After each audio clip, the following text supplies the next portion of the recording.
कल भारतीय संविधान का गला घोटने का दुस्साहस इंडी अलायंस ने जम्मू कश्मीर में किया। जम्मू कश्मीर के वो दृश्य जिसमें भारत के संविधान की धज्जियां उड़ाते हुए आदिवासी अधिकारों, दलितों के अधिकारों और महिलाओं के अधिकारों का हनन करने का दुस्साहस कांग्रेस लेड इंडिया अलायंस ने जो किया, एक जागृत भारत उस दुस्साहस को बर्दाश्त नहीं करेगा। जिस रेजोल्यूशन को इंडिया अलायंस ने कल पारित किया, उसके अंतर्गत वो जम्मू कश्मीर में भारत के संविधान के खिलाफ एक नई जंग लड़ते हुए दिखाई देते हैं। आज मैं इंडिया अलायंस के नेताओं से पूछना चाहती हूं कि भारत की पार्लियामेंट और सुप्रीम कोर्ट का जो निर्णय सबको मान्य है, उस निर्णय का अपमान, उस निर्णय की अवहेलना करने का अधिकार कांग्रेस को, एनसी को देश में किसने दिया? आज मैं कांग्रेस, एनसी और इंडी अलायंस के सभी नेताओं से पूछना चाहती हूं, धारा 370 हटने के बाद जम्मू कश्मीर में आदिवासी समाज को जो अधिकार मिले, क्या कांग्रेस और इंडिया अलायंस आदिवासी समाज के उन अधिकारों के खिलाफ खड़े रहेंगे? जम्मू कश्मीर में धारा 370 हटने के बाद दलित समाज, पिछड़े समाज को जो अधिकार भारत के संविधान के माध्यम से भारत की संसद ने सुपुर्द किए, क्या कांग्रेस नेत इंडिया अलायंस उनके खिलाफ खड़े रहेंगे? कल का रेजोल्यूशन कांग्रेस और इंडिया अलायंस के नेताओं का टैक्टिकल समर्थन दिखाता है उग्रवाद और आतंकवाद के समर्थन में। ये भारत में हर नागरिक को ज्ञात है कि धारा 370 हटने के बाद नागरिकों की मृत्यु में 80% की गिरावट हुई। ये हर हिंदुस्तानी को ज्ञात है कि धारा 370 हटने के बाद जम्मू कश्मीर में आतंकी घटनाओं में 70% की कमी हुई। लोकतांत्रिक ढांचे के माध्यम से एक चुनी हुई सरकार विकास के मुद्दों पर काम करने की बजाय, भारत को जोड़ने की बजाय भारत को तोड़ने का प्रमाण दे रही है।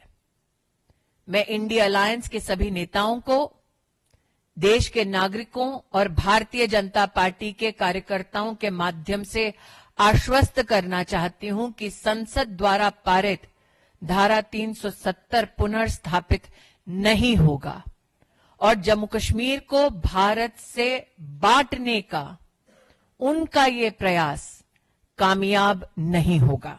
मुझे ऐसा लगता है कि इंडिया अलायंस ने जो बिगुल छेड़ा है जम्मू कश्मीर में, वो अगर विकास के संदर्भ में होता तो जम्मू कश्मीर के आवाम को उससे ज्यादा फायदा होता। मुझे लगता है कि आंतरिक सुरक्षा के विषयों पर अगर भारत की सरकार के साथ मिलकर राष्ट्रीय सुरक्षा और नागरिक सुरक्षा पर वो बल देते तो वो एक सकारात्मक राजनीति का प्रमाण होता।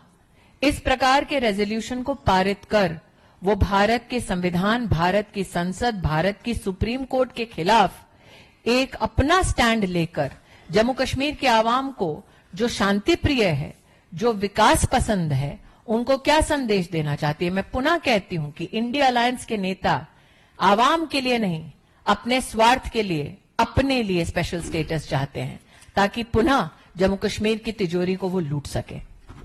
आमोद राय, मुझे ऐसा लगता है कि इंडिया अलायंस ने जो बिगुल छेड़ा है जम्मू कश्मीर में, वो अगर विकास के संदर्भ में होता तो जम्मू कश्मीर के आवाम को उससे ज्यादा फायदा होता।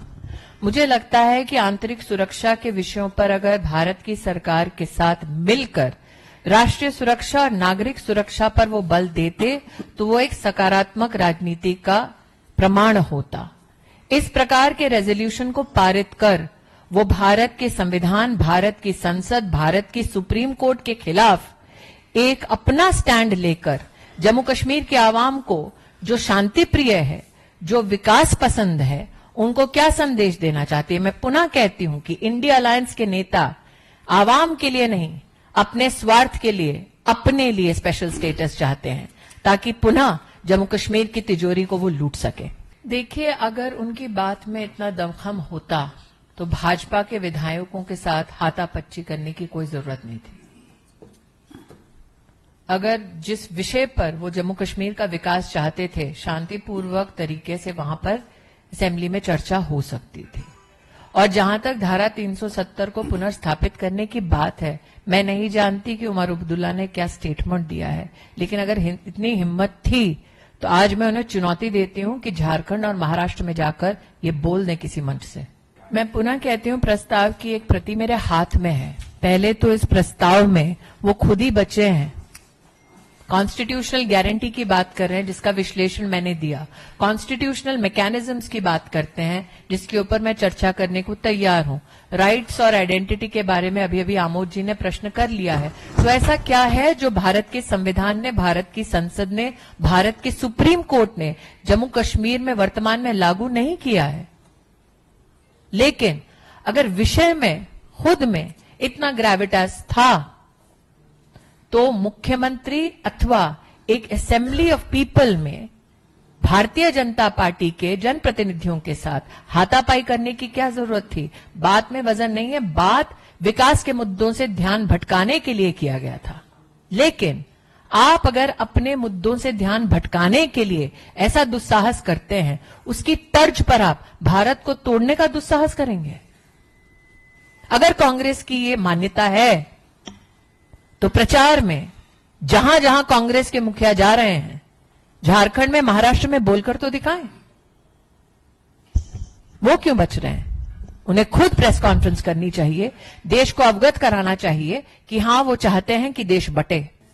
क्या आपको ये जानकर आश्चर्य नहीं हो रहा कि जिन्होंने आतंक मचाया जम्मू कश्मीर में, बेगुनाहों की जानें ली, यूनिफॉर्म्ड हिंदुस्तान के पर्सनेल को मौत के घाट उतारा, वो सहारे और सहयोग के लिए गांधी परिवार की ओर हाथ बढ़ा रहे हैं?